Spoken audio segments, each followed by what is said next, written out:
2025 के board exam में आप बिल्कुल फोड़ के रख दोगे। जो भी सर्किट है, डायग्राम कैसे बनता है, रेजिस्टेंस कहाँ जुड़ता है, पोटेंशियल कहाँ जुड़ता है, सबसे मोस्ट इंपॉर्टेंट ये जो वर्ड प्रॉब्लम है ना, ये हमेशा फ्रिक्वेंटली पूछे जा रहे हैं। तो क्या सच में 1 फरवरी पढ़ाई को स्टार्ट करके तुम 98% या उससे ज्यादा ला सकते हो? देखो मैं सच बताऊं तो ऐसा पॉसिबल बहुत कम लोग कर पाते हैं, क्योंकि जो बच्चे स्टार्टिंग से पढ़ाई कर रहे हैं उनको पूरा मैटर तैयार है, पूरी चीजें तैयार है, बस उनको क्या करना है, मल्टीपल टाइम रिवीजन करना है। लेकिन आज मैं बात करूंगा उन बच्चों की जिन बच्चों ने अभी तक कुछ नहीं पढ़ा है, या जो बच्चे चाहते हैं 1 तारीख से पढ़ाई करने के बावजूद भी वो 98% तक, लेकिन एटलीस्ट 80% तो लेकर ही आए। देखो 80% तक लाना पॉसिबल है। मैं सिंपल सी बात बताऊं, बिल्कुल हवा में बातें नहीं करूंगा, रियलिस्टिक बात करूंगा। 98% लाना बहुत मुश्किल काम है, इसके लिए आपको स्टार्टिंग से पढ़ाई करनी पड़ती है। लेकिन हाँ, अगर मैं बात करूं 80% की, 80-85% तक की, तो ये पॉसिबल है कि अगर आप अपनी स्टडी अभी इस 1 फरवरी से स्टार्ट करते हो तो इस 2025 के बोर्ड एग्जाम में आप बिल्कुल फोड़ के रख दोगे। तो गाइस इस वीडियो को ध्यान से देखना। मैं आज हर वो इंपॉर्टेंट चैप्टर्स की बात करूंगा, हर वो इंपॉर्टेंट चैप्टर्स के इंपॉर्टेंट टॉपिक्स की बात करूंगा, वो भी मैथ, साइंस और एसएसटी तीनों के अंदर, कि आप एटलीस्ट उन टॉपिक्स को रीड करने के बाद, उन टॉपिक्स की स्टडी करने के बाद 80% आप कंफर्म लेकर आओ।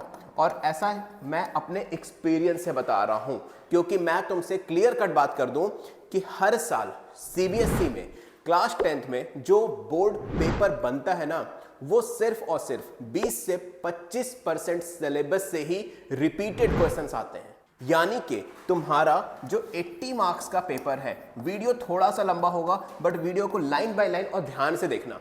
तो यानी कि तुम्हारा जो 80% या 80 मार्क्स का पेपर है, इसमें से 60 मार्क्स जो तुम्हारे पेपर बनते हैं ना, 60 मार्क्स के, ये सिर्फ और सिर्फ 20-30% सिलेबस से ही बनता है। यानी अगर तुमने अपने सिलेबस का सही तरीका पता है, सही टॉपिक पता है हर उस चैप्टर का कि इस चैप्टर से क्वेश्चन आते हैं, तो तुम आराम से 5 से 6 चैप्टर करके भी तुम आराम से 80 में से 60, 65, 70 नंबर तक ला सकते हो। सो देखो, पूरे YouTube पर ये तो बता दिया जाता है कि ये चैप्टर कर लो, ये चैप्टर कर लो, ये चैप्टर कर लो, लेकिन क्या एक चैप्टर एक दिन के अंदर पूरा कंप्लीट करना पॉसिबल है? नहीं, अच्छे से तो बिल्कुल भी नहीं। तो आज मैं उस चैप्टर के अंदर कौन सा टॉपिक पढ़ना है जो तुम्हें पूरे YouTube पर कहीं भी देखने को नहीं मिलेगा। कोई भी ऐसा यूट्यूबर अपने पेड बैच में भी ऐसा नहीं दे रहा है, क्योंकि जो मैं देने वाला हूं वो लिटरली सिर्फ और सिर्फ उन बच्चों के लिए है जो लिटरली इस वीडियो को ध्यान से देखेंगे और ध्यान से समझेंगे कि कौन से चैप्टर में कौन सा टॉपिक रीड करें, 80% तक आराम से आ जाएंगे। तो सबसे पहले हम बात कर लेते हैं साइंस की। साइंस में टोटल तुम्हें कुछ चैप्टर्स करने हैं और उन चैप्टर्स में कौन सा टॉपिक करना है ये भी बताऊंगा। सबसे पहला चैप्टर तुम्हें करना है carbon and its compound, chapter number 4। इसमें देखो कोवैलेंट बॉन्डिंग क्या होती है और उसके 2-3 एग्जांपल्स, ये वाला टॉपिक करना है।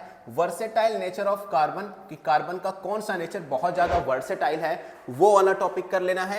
And functional group and the homologous series क्या होती है, ये वाला टॉपिक कर लेना है। और इन टॉपिक्स में जो तुम्हारा टास्क है वो ये है कि प्रैक्टिकल नेमिंग कंपाउंड, इनको जरूर कर लेना है कि जो कंपाउंड्स के नाम है, यानी नॉमेनक्लेचर का जो थोड़ा सा पार्ट तुम्हारे सिलेबस में आता है, वो वाला टॉपिक जरूर कर लेना। रिएक्टिविटी सीरीज जो है ना, down to up to down, ये पूरी तरह से बिल्कुल लर्न होनी चाहिए और बहुत अच्छे से लर्न होनी चाहिए। इतना कर लोगे तो कार्बन एंड कंपाउंड तुम्हारा आराम से तैयार हो जाएगा। साइंस के नेक्स्ट चैप्टर की बात करें तो हमें करना है इलेक्ट्रिसिटी। इलेक्ट्रिसिटी में हमें करंट इलेक्ट्रिसिटी करना है, ठीक है। पोटेंशियल डिफरेंस की डेफिनेशन ये सब लर्न कर लेना। ओम्स लॉ क्या होता है, इसका एप्लीकेशन लर्न कर लेना, ठीक है। Combination of series and parallel का जो रेजिस्टेंस होता है, सीरीज और पैरेलल वाला, आर वाला फॉर्मूला और 1/r वाला, ये दोनों अच्छे से कर लेना। और इनके बेसिस जो न्यूमेरिकल हैं वो भी तुम्हें करने हैं। बात समझ में आ रही है? हर एक चैप्टर बता रहा हूं जो इंपॉर्टेंट है और हर एक चैप्टर के इंपॉर्टेंट टॉपिक्स भी बता रहा हूं, ताकि तुम कम टाइम में ज्यादा से ज्यादा चैप्टर को खत्म कर पाओ, ठीक है। इसके बाद हीटिंग इफेक्ट का एक क्वेश्चन फिक्स आता ही आता है, एक क्वेश्चन फिक्स आएगा, इसको जरूर कर लेना। अच्छा, टास्क की बात करूं तो इन चारों टॉपिक्स में तुम्हें क्या करना है, पहली बात तो एनसीईआरटी के जितने भी क्वेश्चंस हैं, चाहे वो इंटेक्स क्वेश्चन हो या बैक एक्सरसाइज हो, वो जरूर खत्म कर लेना। दूसरा, न्यूमेरिकल बहुत अच्छे से करके जाना है तुम्हें, ठीक है। और डायग्राम की प्रैक्टिस कर लेना, लाइक फिल डायग्राम जो होते हैं, सर्किट का डायग्राम जो है, ये सारी चीजें तुम्हें अच्छे से करके जानी है। जो भी सर्किट है, डायग्राम कैसे बनता है, रेजिस्टेंस कहाँ जुड़ता है, पोटेंशियल कहाँ जुड़ता है, एमीटर कहाँ जुड़ता है, वोल्ट मीटर कहाँ जुड़ता है, ये सारी चीजें तुम्हें करके जानी है। 2 चैप्टर हो गए। तीसरे चैप्टर की अगर मैं बात करूं तो तुम्हें करना है लाइफ प्रोसेस। लाइफ प्रोसेस ये अकेला ऐसा चैप्टर है जो तुम्हें 12 से 13 मार्क्स देकर जाएगा। 12 से 13 मार्क्स देकर जाएगा ये अकेला चैप्टर तुम्हें, ठीक है। इसमें तुम्हें न्यूट्रिशन करना है, जिसमें ऑटोट्रॉफिक और हेटेरोट्रॉफिक 2 टॉपिक हैं, कर लेना। रेस्पिरेशन करना है, एरोबिक और anaerobic. Transportation in plants and animals करके जाना है, और एक्सक्रीटरी सिस्टम इन ह्यूमंस करके जाना है। और सबसे इंपॉर्टेंट टॉपिक ये जो स्टार्टिंग के 3 टॉपिक है, न्यूट्रिशन, रेस्पिरेशन और ट्रांसपोर्टेशन, इनके बीच का डिफरेंस, एटलीस्ट 4 डिफरेंस तो तुम लर्न करके जाना ही जाना, क्योंकि 3 मार्क्स के क्वेश्चन में इसके डिफरेंसेस बहुत बार पूछे जाते हैं। क्लियर? चलिए अब बात करते हैं टास्क की। तो यहाँ पे प्रैक्टिस डायग्राम की करनी है। डायग्राम की प्रैक्टिस अच्छे से कर लेना, जिसमें तुम्हारा ह्यूमन हार्ट है, न्यूफ्रॉन है और लीफ स्ट्रक्चर, इन तीनों के डायग्राम प्रैक्टिस तुम्हें बहुत अच्छे से कर लेनी है। अगेन हम बात करें तो एनसीईआरटी के टेक्स्ट बुक क्वेश्चन को पूरी तरह से सॉल्व करना, ठीक है। तुम्हारी फिजिक्स हो गई, बायोलॉजी का भी एक चैप्टर हो गया। अब बायोलॉजी का जो दूसरा चैप्टर है वो अभी हम बाद में देखेंगे। पहले हम क्या कर रहे हैं, इंपॉर्टेंट चैप्टर्स की बात कर रहे हैं, सिर्फ इंपॉर्टेंट चैप्टर्स, जिससे तुम्हारा एटलीस्ट 80% आराम से आ जाए। मतलब 80 में से 80% का पेपर तुम आराम से सॉल्व कर लो, 60 to 65 मार्क्स का, और वो फिक्स है कि इन्हीं चैप्टर से आने वाले हैं। लाइट में तुम्हें करना है रिफ्लेक्शन या फिर रिफ्रैक्शन। इसमें लॉ ऑफ रिफ्लेक्शन कर लेना और रिफ्रैक्शन दोनों के लॉ कर लेना। इमेज फॉर्मेशन, मिरर और लेंस दोनों का कर लेना, ठीक है। मिरर फॉर्मूला और लेंस फॉर्मूला, इन दोनों क्वेश्चन को करने हैं, और प्लस दोनों के न्यूमेरिकल भी करने हैं। याद रखना, जो न्यूमेरिकल प्रॉब्लम है मिरर की और लेंस की, ये दोनों सॉल्व करने हैं। और एनसीईआरटी की टेक्स्ट बुक के, चाहे वो इंटेक्स क्वेश्चन हो या फिर बैक एक्सरसाइज क्वेश्चन हो, दोनों बहुत अच्छे से सॉल्व करने हैं, राइट। चलिए आगे बढ़ते हैं। अगर इतना सब कुछ कर लिया तुमने, ठीक है, ये अभी ऑप्शनल बता रहा हूं। अब जो बताने जा रहा हूं मैं, ये ऑप्शनल है। पहली चीज ऑप्शनल इन द सेंस कि अगर तुमने पहले के सारे चैप्टर्स कर लिए हैं तो ही इन चैप्टर्स पे जाना, अदरवाइज जरूरी नहीं। तुम्हारे उतने चैप्टर से भी आराम से 55-60 नंबर आ जाएंगे। लेकिन अगर तुम चाहते हो कि थोड़े मार्क्स बढ़ जाएं, 5-6 मार्क्स और आ जाएं, तो अब जो साइंस में बताने जा रहा हूं ये चैप्टर्स भी कर लेना, ठीक है। तो यहां पर human I in the colourful world, इसमें आई का स्ट्रक्चर बनाना सीख लेना। डिफेक्ट जो है ना, मायोपिया, हाइपरमेट्रोपिया, वो कैसे होते हैं, उन डिफेक्ट का डायग्राम और उनके करेक्शन का डायग्राम ये भी कर लेना। डिस्पर्सन ऑफ लाइट और स्कैटरिंग ऑफ लाइट की जो रियल लाइफ एग्जांपल्स हैं ये कर लेना। रियल लाइफ वाले जो क्वेश्चंस आते हैं कि स्टार्स क्यों ट्विंकल करते हैं, अर्थ क्यों नहीं करते, इस टाइप के क्वेश्चंस तुम कर लेना, ठीक है। एनसीईआरटी टेक्स्ट बुक तो सॉल्व करनी ही करनी है। मैं पहले बता दूं, ये जो चैप्टर्स अब बता रहा हूं ये सारे चैप्टर्स ऑप्शनल हैं। अगर तुम्हें लगे कि पुराने वाले हो चुके हैं तभी ये करने हैं, ठीक है। इसके अलावा अगर टाइम मिलता है तो एक आखिरी chapter, how do organism reproduce, ये चैप्टर जरूर करके जाना। क्यों? क्योंकि मोड ऑफ रिप्रोडक्शन पूछते हैं, सेक्सुअल और एसेक्सुअल। यहां पर तुमसे डिफरेंस भी पूछ लेते हैं कभी कभी। Reproduction in humans and flowering plants, ये भी याद कर लेना, और ये इनका डिफरेंस भी याद कर लेना, ठीक है। नोट प्रिपेयर करना रिप्रोडक्टिव ऑर्गन की और उनके फंक्शन की, और इसका डायग्राम भी जरूर कर लेना। डायग्राम अगर बनाने को आएगा तो फीमेल वाला आएगा, लेबलिंग करने को आएगा तो मेल और फीमेल किसी का भी आ सकता है, ठीक है। और एनसीईआरटी क्वेश्चंस तो यहाँ पर इंपॉर्टेंट है ही है। अब हमारी बात हो चुकी है साइंस की, कि साइंस में कौन कौन से चैप्टर्स आराम से पूछे जाएंगे और तुम्हें आराम से साइंस में 80 में से 60-65 नंबर देकर जाएंगे। अब बात करते हैं मैथ्स की। मैथ्स में अगर तुम्हें मैं बात करूं तो यहां पर सबसे पहले तुम्हें जो चैप्टर खत्म करना है वो इंट्रोडक्शन टू द ट्रिग्नोमेट्री खत्म करना है। क्यों? क्योंकि टफ चैप्टर है, इंपॉर्टेंट चैप्टर है, और बहुत अच्छे से इससे तुम्हारे मार्क्स आते भी हैं, ठीक है। अगर मैं इस चैप्टर की बात करूं तो इसमें तुम्हें ट्रिग्नोमेट्रिक रेशियो करना है, आइडेंटिटीज लर्न कर लेनी है, और इसके प्रूफ्स, ये बहुत इंपॉर्टेंट है। टास्क की बात करूं तो फॉर्मूले लर्न कर लेना, रेशियो वाले फॉर्मूले जो हैं, एनसीईआरटी के एग्जांपल्स और क्वेश्चंस, एक्सरसाइज के क्वेश्चंस दोनों सॉल्व करने हैं। प्लस लास्ट 5 ईयर के जो क्वेश्चंस है ना, हाइट एंड डिस्टेंस के नहीं, सॉरी, जो सैंपल पेपर के क्वेश्चंस मिलेंगे लास्ट 5 ईयर्स के, वो जरूर करके जाना। यानी इस चैप्टर को तुम्हें 5 ईयर्स के PYQs जरूर करके जाने हैं। और डायग्राम्स पे फोकस करना है, लेबलिंग, हाइट एंड डिस्टेंस, ये लाइन छोड़ दो, ये लाइन शायद मिसप्रिंटिंग हो गई है, यहाँ पर आ चुकी है। तो अभी हमें जो सब क्या कहते हैं हमारा ट्रिग्नोमेट्री है उसमें से पहला चैप्टर खत्म कर लेना है। दूसरा चैप्टर हमें स्टैटिस्टिक करना है। स्टैटिस्टिक करना क्यों है पहले तो ये समझो, क्योंकि ये इकलौता ऐसा चैप्टर है जो तुम्हें 8 से 9 मार्क्स देकर जाएगा। कितने मार्क्स देकर जाएगा? 8 से 9 मार्क्स। और सबसे अच्छी बात यह है कि ये चैप्टर पूरी तरह से फॉर्मूला बेस्ड है। पूरी तरह से फॉर्मूला बेस्ड है, कोई दिमाग नहीं लगाना है। क्वेश्चन आएगा, तुम्हें फॉर्मूला याद होगा, तुम कर लोगे, अदरवाइज नहीं कर पाओगे। तो बेस्ट पार्ट यही है, ठीक है। अच्छा, इसमें मीन, मीडियन, मॉड, ठीक है, ग्रुप डेटा और कम्युलेटिव फ्रीक्वेंसी, ये जरूर करके जाना। कम्युलेटिव फ्रीक्वेंसी का ग्राफ, ठीक है, एनसीईआरटी सॉल्व करना है और 2 ग्राफ बेस्ड क्वेश्चन तो तुम्हें अटेम्प्ट करके ही जाने हैं और ग्राफ को प्लॉट करना भी तुम्हें आराम से आना चाहिए। यूनिट्स कौन सी लिखते हैं, कितना बॉक्स लेते हैं तो कितनी यूनिट बनती है, ये सारी चीजें तुम्हें यहाँ पे करके जानी है। तो मैथ के 2 चैप्टर हो गए, ट्रिग्नोमेट्री और स्टैटिस्टिक। थर्ड हमारा चैप्टर है एपी। एपी बहुत अच्छा चैप्टर है, आराम से फॉर्मूला बेस्ड है, कर लोगे पूरी तरह से। तो इसमें तुम्हें करना है nth टर्म का फॉर्मूला और सम ऑफ nth टर्म का फॉर्मूला, ठीक है। एप्लीकेशन बेस्ड क्वेश्चन करना जरूर से, फॉर्मूले लर्न कर लेना अच्छे से, एनसीईआरटी के क्वेश्चन और 5 से 7 question from the previous year question, ये जरूर कर लेना। और सबसे मोस्ट इंपॉर्टेंट, ये जो वर्ड प्रॉब्लम है ना, ये हमेशा फ्रिक्वेंटली पूछे जा रहे हैं। इस चैप्टर के जो वर्ड प्रॉब्लम तुम्हें मिलेंगे वो फ्रिक्वेंटली पूछे जा रहे हैं, तो इस चीज को आराम से करना। 3 चैप्टर हो गए हमारे टोटल। यहाँ पर मैं तुम्हें 1 2 3 4 5 चैप्टर्स बताऊंगा और 5 चैप्टर्स के बाद एक ऑप्शनल चैप्टर भी दे दूंगा, तो अगर टाइम मिलेगा तो वो कर लेना। तो टोटल हमारे 3 चैप्टर हो चुके हैं। कौन कौन से? ट्रिग्नोमेट्री, दूसरा एपी और स्टैटिस्टिक। अब हम बात करते हैं सरफेस एरिया एंड वॉल्यूम की। भाई पूरी मैथ का सबसे मोस्ट इंपॉर्टेंट चैप्टर, और ये चैप्टर तुम्हें टोटल 13 मार्क्स देकर जाता है। कितने मार्क्स देकर जाएगा? 13। मैंने ऑब्वियसली यहाँ पे एक लिस्ट बना ली है सो दैट तुम्हें ईच एंड एवरी पॉइंट्स बहुत ही क्लियरली बता पाऊँ, ठीक है। इसमें तुम्हें सिलेंडर कर लेना, कौन कर लेना, स्फेयर, हेमिस्फेयर और फ्रस्टम। फ्रस्टम मत करना, छोड़ देना, कोई दिक्कत वाली बात नहीं है। टास्क की बात करें तो इसमें फॉर्मूला बहुत अच्छे से लर्न करना है, एनसीईआरटी के ही क्वेश्चन सॉल्व कर लेना और खासकर वो क्वेश्चन सॉल्व करना जिसमें कंबाइंड शेप प्रॉब्लम जो आती है, लाइक कोन और हेमिस्फेयर आराम से एक साथ लगे हुए, इस तरह के क्वेश्चंस है ना, ये वाले क्वेश्चंस ज्यादातर पूछे जाते हैं कंबाइंड करके, जो 2 अलग अलग शेप्स को हमने कंबाइन कर दिया है, उस तरह के क्वेश्चंस करके जाना है। तो 13 मार्क्स तुम्हें आराम से इसी चैप्टर से मिल जाएंगे ना। हमारा एक और चैप्टर आता है पॉलिनोमियल।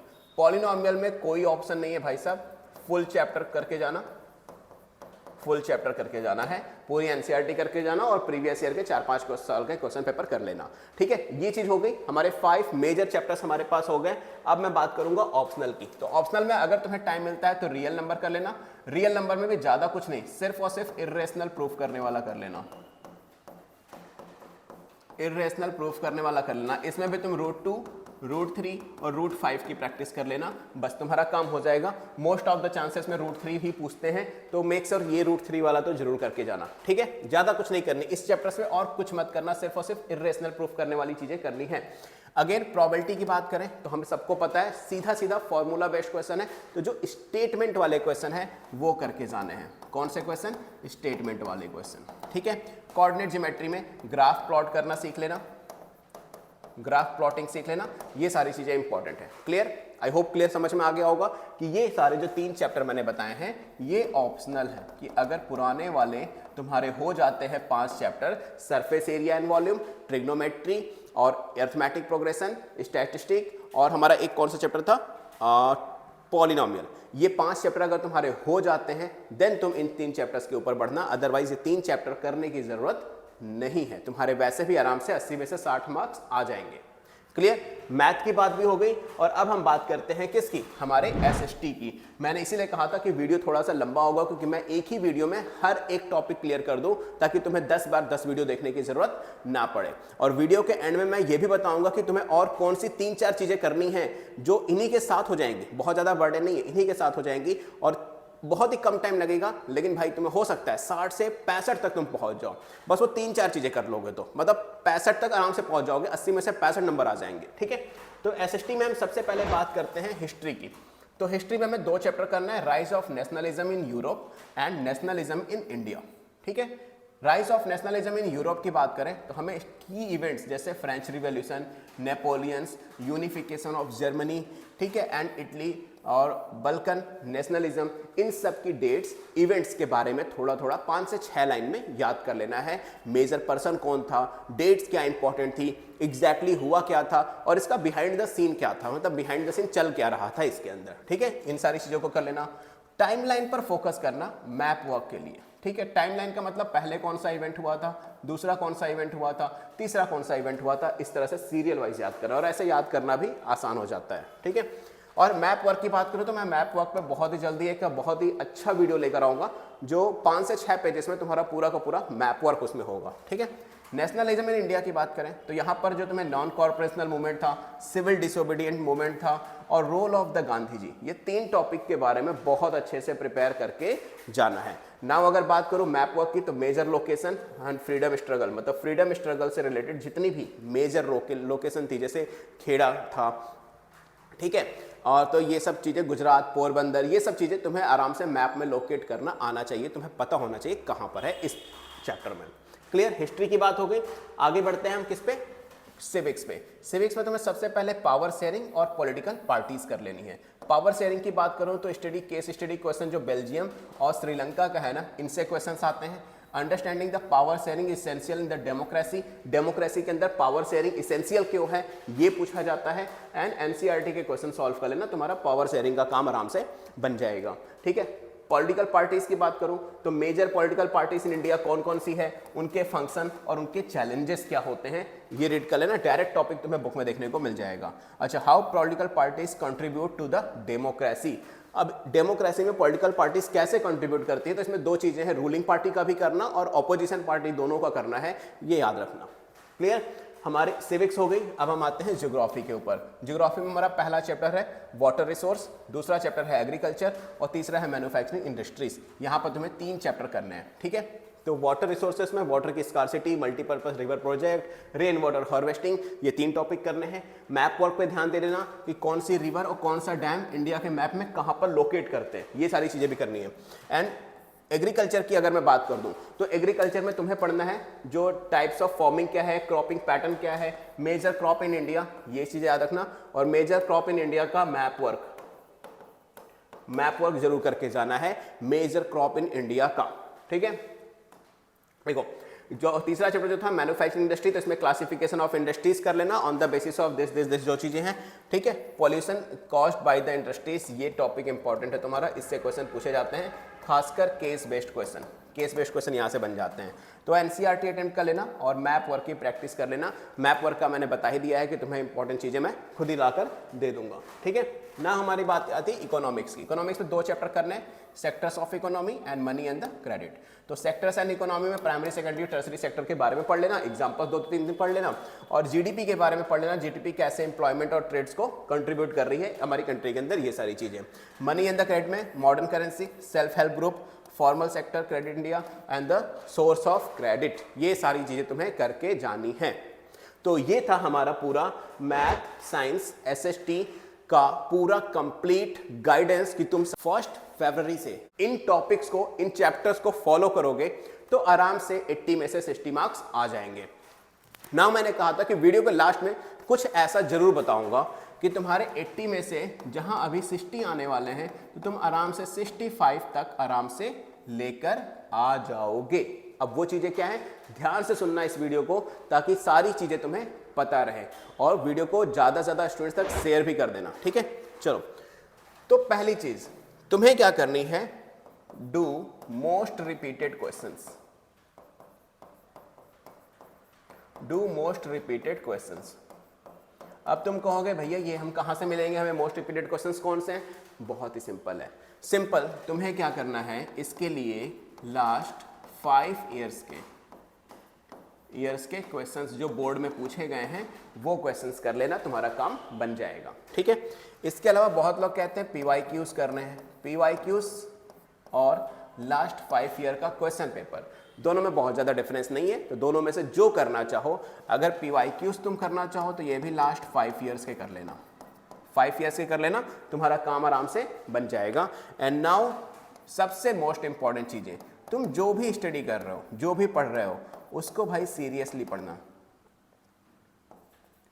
उसको सीरियसली पढ़ना, उसमें बिल्कुल भी मजाक नहीं होना चाहिए। मतलब वीडियो देख लिया, वीडियो देख के तुम्हें लगेगा तो कि भाई अब तुम कर लोगे, लेकिन होगा तभी जब तुम इसको करना शुरू करोगे। वीडियो देखना इज नॉट मोर इंपॉर्टेंट जब तक कि तुम उस वीडियो में यानी मेरी इस वीडियो में बताई गई चीजों को फॉलो नहीं कर रहे हो। और एक बार मैं फिर तुम सबको बताना चाहूंगा कि ये सारी चीजें यानी इंपॉर्टेंट चैप्टर्स तो तुम्हें यूट्यूब पर हर जगह मिल जाएंगे, लेकिन उन चैप्टर्स में भी कौन से टॉपिक करने हैं ये तुम्हें बहुत सारे लोगों के पेड बैच में भी देखने को नहीं मिलेंगे। तो मेक श्योर वीडियो को जितना भी मेहनत लगी है ना बनाने में, इस मेहनत के पीछे जो भी मेहनत लगती है भाई, मेरी लगती है, जो वीडियो एडिट करते हैं उनकी लगती है, जो मैं जब क्वेश्चंस पेपर पिछले साल के रिसर्च करके जो देखता हूं कि कौन कौन से टॉपिक से मल्टीपल टाइम क्वेश्चन पूछे जा रहे हैं, वो मेहनत लगती है। तो भाई मेहनत का थोड़ा सा वैल्यू देना और वीडियो को लाइक करना और ज्यादा से ज्यादा स्टूडेंट्स तक शेयर जरूर करना। और वीडियो के नीचे कमेंट करके बताना कि नेक्स्ट वीडियो किस टॉपिक पर डाली जाए। जो भी topic majority of the questions आएंगे मैं उसी टॉपिक पर क्वेश्चन बना दूंगा। तो वीडियो को देखने के लिए थैंक यू सो मच। मैं सूर्य प्रकाश मिलूंगा तुमसे नेक्स्ट वीडियो में और ऐसे ही अमेजिंग वीडियोस के साथ। टिल देन चैनल को सब्सक्राइब जरूर कर लेना, क्योंकि 99% बच्चे जो वीडियो देखते हैं ना वो सब्सक्राइब नहीं कर रहे हैं। तो बहुत दुख होता है जब तुम लोग सब्सक्राइब नहीं करते हो यार। तो चैनल को सब्सक्राइब कर दो, वीडियो को लाइक कर देना और बेल आइकन पे जरूर क्लिक कर देना, ताकि जब भी नेक्स्ट टाइम ऐसी कोई वीडियो आए तो तुम्हें तुरंत नोटिफिकेशन मिल जाए। सो मिलते हैं नेक्स्ट वीडियो में। Till then good luck.